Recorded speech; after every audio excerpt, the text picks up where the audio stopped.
Oke, salam hormat murid-murid. Oke, kita sambung pembelajaran kita. Oke, sebelum ini kita sudah belajar kriptografi kan? Ini sudah kita belajar. Oke, apa tujuan kriptografi sebenarnya? Oke, untuk melindungi data. Oke, melindungi data kita. So, semua sudah salin kan semua. Oke, untuk hari ini kita akan belajar proses. Oke, unit 2.2. Kita akan belajar menunjukkan cara langkah demi langkah proses cipher, melalui penyulitan dan sulit. Kita mesti belajar dua-dua ni ya. Data macam mana kita nak sulitkan dia, lepas tu macam mana kita nak sulitkan dia. Topik ni agak panjang, agak panjang. So, dan susah juga nak difahami. So, pelajar perlu beri perhatian sepenuhnya. Kemudian bukan hanya tengok saja, contoh-contoh yang cikgu akan tunjukkan nanti pelajar sendiri perlu buat. Mesti hands on ini. Hands on mesti buat. Kalau tidak kamu tak faham. Tak faham kita tengok sini dulu.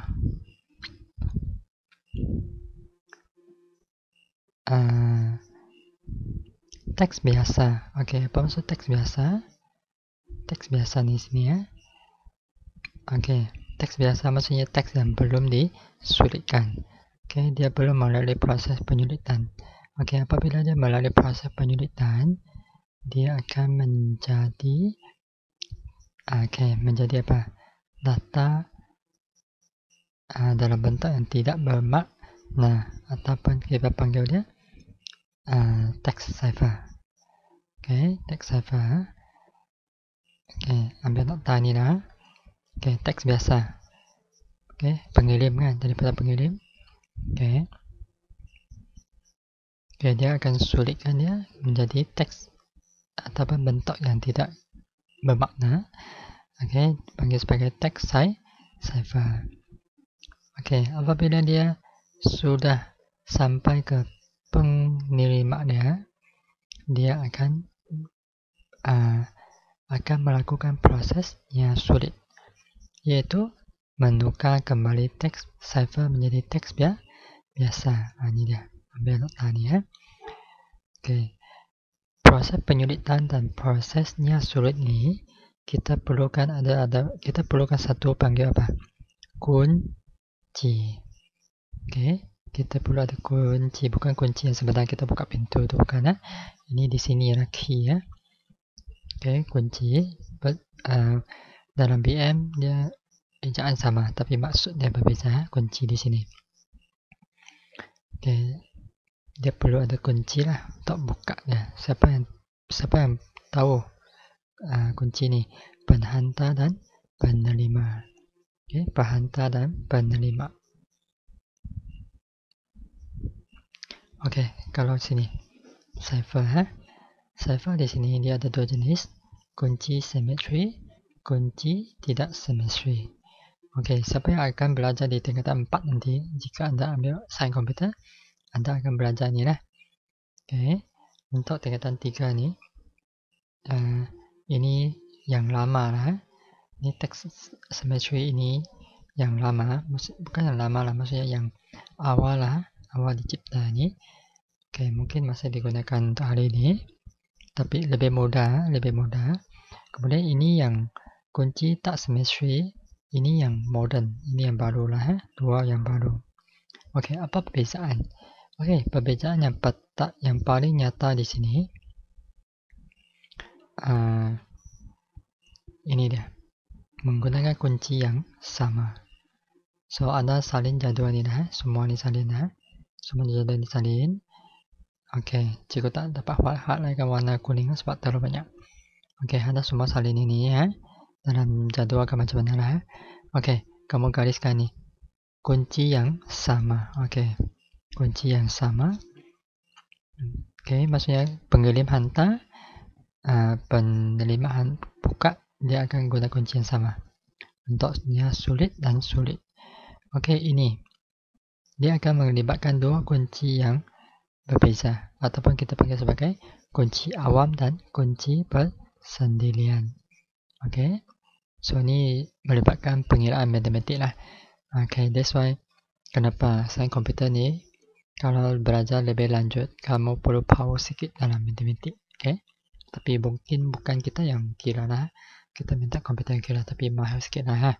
Bukan pandai sangat lah, tak perlu sampai A ke A plus lah. Oke, at least kamu dapat B pun boleh ya. Matematik tak boleh lemah sangat lah. Oke, boleh faham ya? Kunci yang sama, kunci simetri. Kalau dua kunci yang berbeza, atau satu kunci awam, satu persendirian, kita panggil sebagai kunci tak simetri ya. Oke, tak simetri. Oke, sekarang kita tengok lebih detail lagi. Penyulitan. Oke, tajuk ni tulis. Tiap kali mesti tulis tajuk. Oke. Proses. Apa tu penyulitan? Proses. Oke, ni proses. Pentukaran teks biasa kepada teks cipher. Oke, apa tu teks cipher? Teks yang dalam bentuk yang tidak bermakna. Oke, apabila dibaca. Oke, mungkin anda tak faham. Anda dapat ambil dia punya tapi tak faham. Pasti ada kunci untuk buka ya. Ini contoh. Oke, selamat datang. Ini teks biasa. Oke, untuk ini kamu salin yang kuning ni, lepas itu lukis ni lah. Tak perlu cantik sangat lah. Setakat ada dulu ya. Ataupun siapa ada proses ini letak.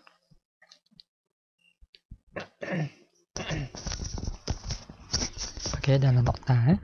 Kalau tidak lukis sikit lah, sikit saja.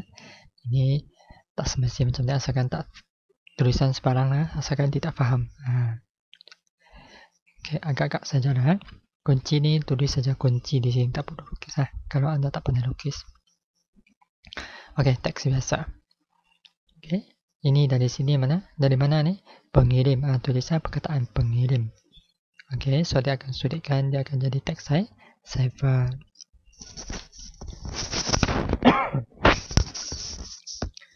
Oke, ini proses penyulitan. Oke, kita tengok nya sulit. Nya sulit.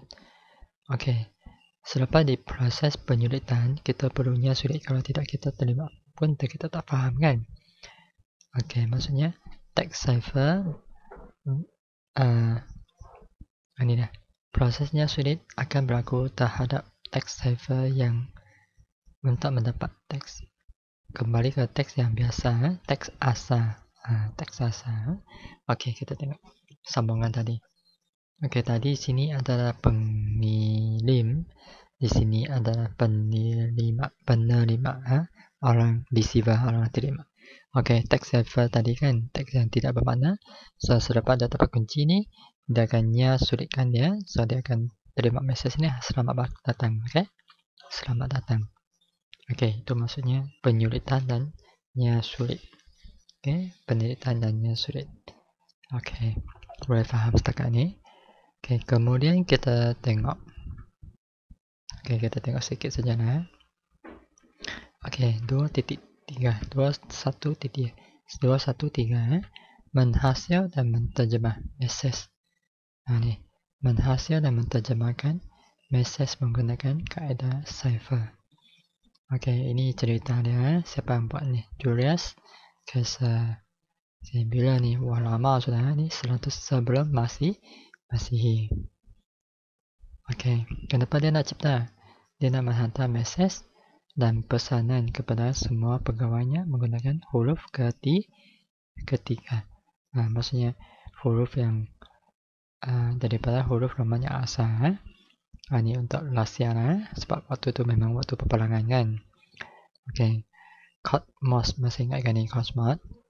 Oke, dia menggunakan telegraf untuk menghantar pesanan semasa peperangan. Ini banyak digunakan waktu perang dunia kedua. Khasnya ni di sini ada beritahu. Oke, alat itu kita panggil sebagai enigma. Oke, boleh pergi Google cari, ada tak mesin ini?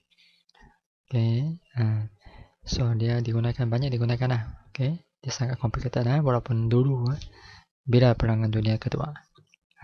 Masih ingat dah dalam sejarah ada kan? Kalau tidak buka balik buku sejarah. Okay, so ni di sini ada banyak Okay, ini salin. Keadaan cipher salin ini. So dia bagi kepada 3 jenis. Okay, salin ini. Macam mana dah baca ni? Okay, kita tengok satu-satu. Okay, reverse cipher, substitution cipher, lepas tu transposition cipher. Okay, di sini substitution cipher ni dia ada 2 jenis. Kita akan belajar dua-dua ni juga. Dua-dua ni. Okay, hari ni kita belajar term ni dulu. Lepas tu di sini. Kita tambahkan di sini 1, 2, 3. 1, 2, 3. Okay, di sini reverse cipher ni ini paling mudah. Tulis paling mudah. Paling mudah tulis Okay, salin ni lepas tu bawah ni tulis paling mudah maksudnya antara 3 ni ini yang paling senang paling senang kita buat, paling senang kita faham, itu maksudnya paling mudah. Okay, di sini dia ada 3. Kamu tengok sini ada 3 jenis. Okay, salin ayat ni ambil di sini 1, 2. Okay, 3. Okay, ayat ini kamu tulis di sini, faham ke tidak? Tulis di sini ada ruang kosong kan? Faham. Kalau tak faham WhatsApp tu nanti kita tanya dalam grup ataupun tanya dalam YouTube. Okay, di sini ruang kosong sini reverse cipher dia ada 3 jenis. Apa 3 jenis itu? Ini dia. Pertama, songsangan dilakukan berdasarkan objek A sampai Z. Yang kedua, songsangan dilakukan berdasarkan perkataan. Lepas tu songsangan dilakukan berdasarkan seluruh message. Dalam sini nanti kita tengok untuk pembelajaran seterusnya. Hari ini kita belajar dulu dia punya jenis-jenis. Okay? Substitution of cipher ni ada 2 jenis. Cache. Lepas tu pit pen. Pit pen. Okay, ada lagi tak? Okay.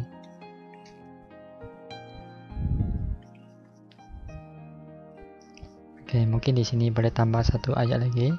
Dipanggil sebagai cipher anjakan. Ini yang pertama ni. Cache cipher. Okay, itu panggil anjakan. Nanti kita akan belajar satu persatu. Nanti kita perlu belajar banyaklah. Okay, banyak. Ada lagi. Okay. Kemudian ini transport. Ini substitution ni maksudnya pergantian, ganti huruf. Okay, transposition ini maksudnya kita ubah kedudukan objek teks biasa. Okay, ubah. Ini reverse, songsangkan. Ini gantikan huruf, songsangkan huruf, gantikan huruf. Ini ubahkan kedudukan objek. Okay, ini lain sikit. Okay, ubah kedudukan objek. Cukup ulang. Reverse macam songsangkan huruf. Ini paling senang. Substitution ini paling banyak kita gunakan. Okay, ya menggunakan pergantian huruf. Okay, menggunakan keadaan gantian anjakan ke. Okay, transposition ini kita gunakan, kita ubah kedudukan objek teks biasa. Boleh tambah di sini, tambah sini 1, 1 tu. Okay, kita tengok secara mudah dulu. Okay, boleh faham Okay, lepas itu kita akan belajar satu persatu ni. Okay, untuk pembelajaran yang seterusnya ni banyak ni. Okay, sekian, terima kasih